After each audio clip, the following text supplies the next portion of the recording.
ఇప్పుడు విజయ్ దేవరకొండ బిలో ఆయన టెక్స్ట్ లో ఒక మ్యాటర్ చదివాను, షాక్ అవుతున్నాను. అరే మన అన్న దేవరకొండ చెప్తే నేను ఇమీడియట్ గా ఈ యాప్ డౌన్లోడ్ చేసుకుంటాను.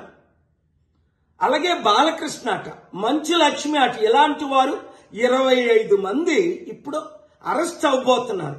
ఒకవేళ పోలీసులు వాళ్ళ దగ్గర పొలిటీషియన్స్ డబ్బులు తీసుకొని అరెస్ట్ చేయకపోతే వారందరినీ సుప్రీంకోర్టుకి నేను నడిపిస్తా.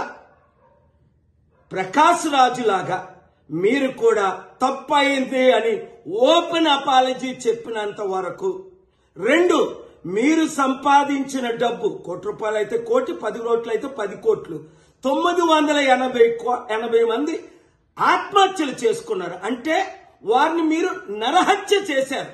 మీ ఇన్ఫ్లుయెన్స్, మిమ్మల్ని ఎంతో ఫాలో అవుతున్న ఈ ఫాలోవర్స్కి మీరిచ్చే గిఫ్ట్ ఇదేనా? మానవత్వం లేదా? దైవత్వం లేదా? రాక్షసుల్లాగా వాళ్ళ జీవితాల్ని మీరు దోచుకోవడమేనా? ఎండ్ ఆఫ్ ద డే మీకు మిగిలింది ఏంటి? ఆత్మకు శాంతి కావాలా? మనసుకు రక్షణ కావాలా? నెమ్మది కావాలా?